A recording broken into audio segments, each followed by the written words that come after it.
अगर आप ऐसे बिजनेस ओनर हैं जो अपने बिजनेस में बहुत ज़्यादा हार्ड वर्क कर रहे हैं, फिर भी आपको प्रॉफिट नहीं हो रहा है, आप अपने टीम को प्रॉपर मैनेज नहीं कर पा रहे हैं और आपको समझ नहीं आ रहा है कि ये सारी चीज़ें आप कैसे करें, तो ये वीडियो आपके लिए है। आज मैं आपको 5 ऐसे तरीके बताऊँगा, अगर आप उन तरीकों को अपने बिजनेस में यूज़ करते हैं, तो आप एक सक्सेसफुल बिजनेस बना पाएँगे। Hi, this is Sandeep Mishra. I am in business from last 14 years. And from last 4 years, I'm helping business owners to achieve more growth in their business using business automation. So let's get started.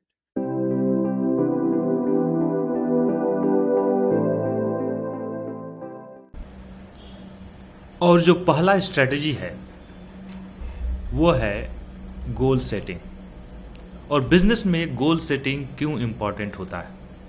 अगर इसको हम इस तरीके से समझें कि आपके पास दो पानी की जहाज़ है और एक को आप डायरेक्शन के साथ उसके डेस्टिनेशन के लिए भेजते हैं और दूसरे को बिना डायरेक्शन के साथ, तो क्या होगा?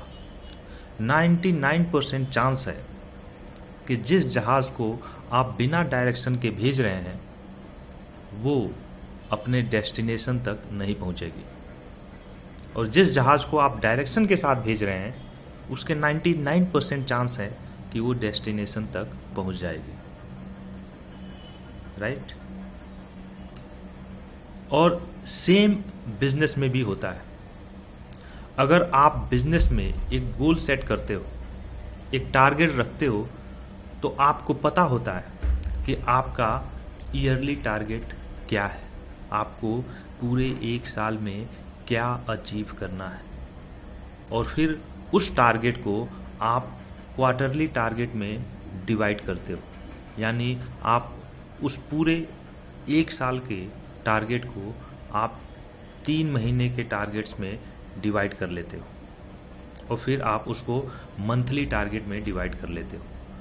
तो अब आपके पास हर मंथ का टारगेट होता है।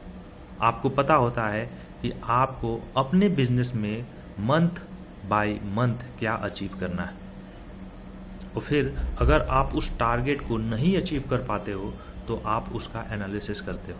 आप देखते हो कि क्या चीज़ें थी जो वर्क कर रही थी और क्या चीज़ें थी जो वर्क नहीं कर रही थी। फिर आप उन चीज़ों को चेंज करते हो और धीरे धीरे आप अपना मंथली टारगेट अचीव कर पाते हो। और एक बार जब आप अपना मंथली टारगेट अचीव कर पाते हो, फिर आप अपना क्वार्टरली टारगेट भी अचीव कर लेते हो, और फिर आप अपना ईयरली टारगेट भी अचीव कर लेते हो। और ऐसे आप अपने 5 या 10 साल के जो गोल्स होते हैं उनको अचीव कर पाते हो। और इसीलिए गोल सेटिंग बिजनेस में एक गेम चेंजिंग स्ट्रेटजी है। अगर आप इस स्ट्रेटजी को यूज करते हो, इस तरीके को यूज करते हो, तो ये आपके लिए एक बहुत बड़ी माइलस्टोन साबित होगी।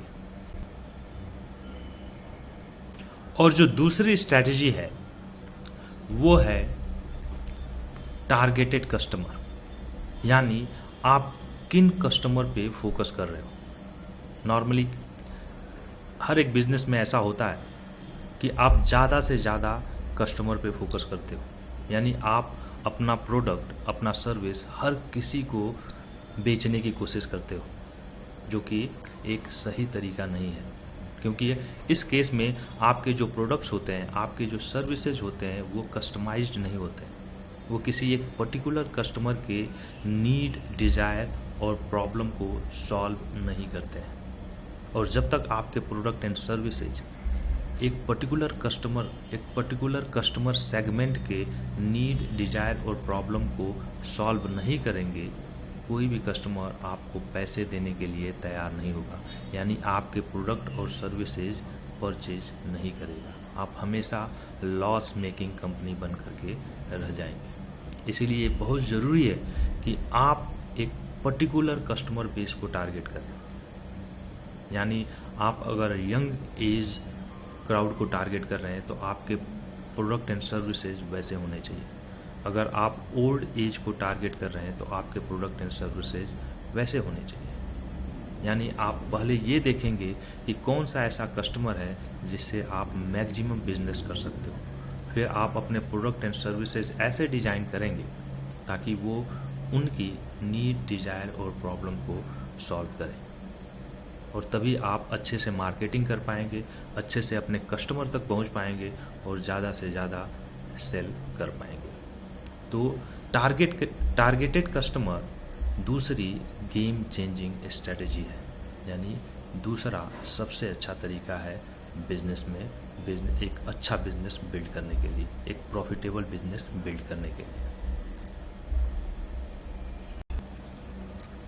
और तीसरा जो सबसे इम्पोर्टेंट तरीका है, जो तीसरा सबसे इम्पोर्टेंट स्ट्रैटेजी है, वो ये कि आप अपने ब्रांड की पोजीशनिंग कैसे करते हो, यानी आप दूसरों से अलग कैसे दिखते हो, आपकी वैल्यूज़ क्या हैं। क्योंकि मार्केट में आज इतने ऑप्शंस अवेलेबल हैं कि कस्टमर के लिए डिसीजन लेना मुश्किल है कि वो किसके साथ बिजनेस करे। तो जब आप अपने ब्रांड की, अपने प्रोडक्ट और सर्विसेज की पोजीशनिंग ऐसे करते हो कि आप सबसे अलग दिखते हो, तो आप एक पर्टिकुलर कस्टमर बेस को अट्रैक्ट कर पाते हो, उनके माइंड में एक छोटा सा स्पेस बना पाते हो, जिसकी वजह से वो आपके साथ बिजनेस करते हैं। और उसके लिए बहुत इम्पॉर्टेंट है कि आप सोशली एक्टिव रहो।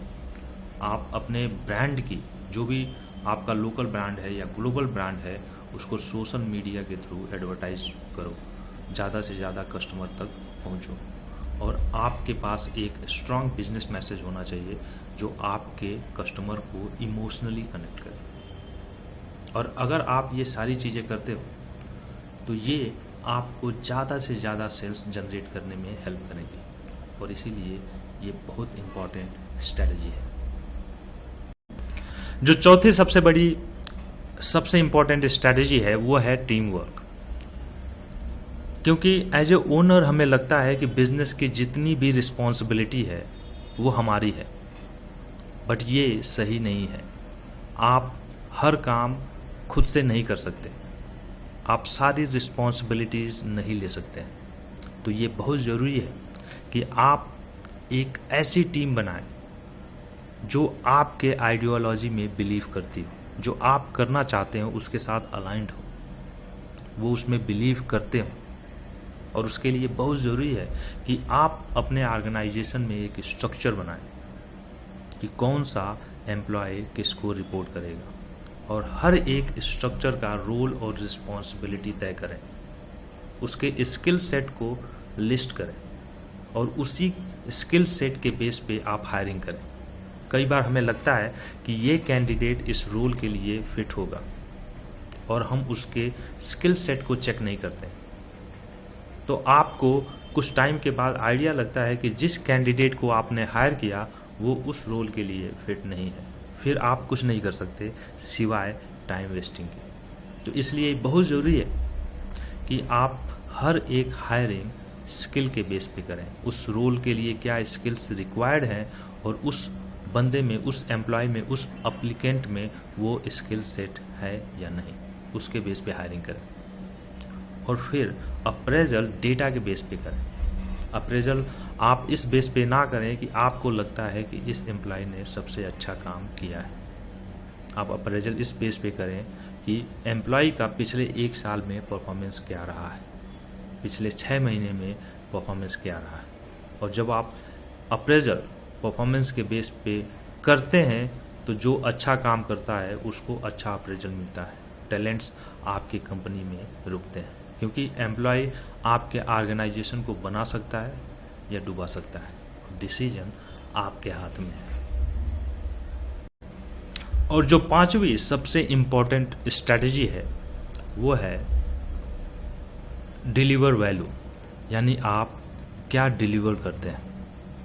और मोस्टली जो बिज़नेस ओनर या बिजनेसेस मिस्टेक करते हैं वो ये कि ऑर्डर के टाइम पे या सेलिंग के टाइम पे वो ज़्यादा से ज़्यादा अपने कस्टमर को कमिट करते हैं, और ये गलती कभी नहीं करना चाहिए, क्योंकि इससे कोई फ़र्क नहीं पड़ता कि आपने अपने कस्टमर को कितनी सर्विस दी।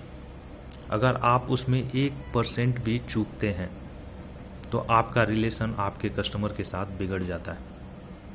इसके बजाय कि आपने बहुत ज़्यादा काम करके वो सर्विस डिलीवर किया हो। इसलिए जब भी आप कमिट कर रहे हैं, आप हमेशा ये ध्यान रखिए कि आप क्या चीज़ें कर सकते हैं और क्या चीज़ें डिलीवर नहीं कर सकते हैं। और जो दूसरा इम्पोर्टेंट फैक्टर है वो ये कि आप जो भी कमिट कर रहे हैं, आप जितना भी कमिट कर रहे हैं, आप ट्राई करें कि उससे थोड़ा सा ज़्यादा अपने कस्टमर को दें।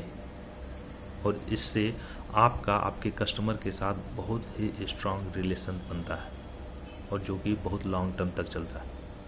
तो हमेशा जो भी कमिट कर रहे हैं, आप उससे थोड़ा ज़्यादा अपने कस्टमर को देने की कोशिश करें, डिलीवर करने की कोशिश करें। और इसीलिए ये बहुत इम्पॉर्टेंट स्ट्रेटजी है अगर आपको अपने कस्टमर के साथ लॉन्ग टर्म रिलेशनशिप बनाना है। तो इस वीडियो में जो भी हमने डिस्कस किया है, मैं उसको दोबारा से रिपीट करता हूँ। जो हमारा पहला तरीका है, जो पहला स्ट्रेटजी है, वो है गोल सेटिंग। यानी कि आप अपने बिजनेस में हर साल क्या अचीव करना चाहते हो। जो दूसरा तरीका है, वो है टारगेटेड कस्टमर। यानी कि आप सबको और सब कुछ बेचने की कोशिश ना करो। जो तीसरा हमारा तरीका है, वो है पोजिशनिंग। यानी आप अपने बिजनेस को दूसरों से कैसे अलग करते हो। जो चौथा तरीका है, वो है टीम बिल्डिंग। यानी कि आप एक ऐसी टीम बिल्ड करो जो आपके मिशन और विजन के साथ अलाइंड हो। और पांचवा तरीका है deliver more than you promise. यानी कि आप वो डिलीवर करें जो आपने कमिट नहीं किया है। जो आपने कमिट किया है वो डिलीवर तो करें ही, उसके अलावा थोड़ा सा ज़्यादा डिलीवर करें। और ये कितना ईज़ी होगा अगर मैं आपको ऐसे टूल्स एंड सर्विसेज़ दूँ, ऐसे रिसोर्सेज़ दूँ, जिनको यूज़ करके आप टीम बिल्डिंग, गोल सेटिंग और अप्रेज़ल ईज़िली कर पाएँ। मैं लिंक के इस वीडियो के डिस्क्रिप्शन में एक ई-बुक का लिंक शेयर करूँगा, जिसके माध्यम से आप ये समझ पाएँगे कि आप अपने बिज़नेस को ऑटोमेट कैसे कर सकते हैं। आप ऑटोमेटेड बेस पे हायरिंग कैसे कर सकते हैं। आप गोल सेटिंग कैसे कर सकते हैं। आप ऑनलाइन पोजिशनिंग कैसे कर सकते हैं। और ये कितना ईज़ी है। So please download it. This is Sandeep Mishra, signing out.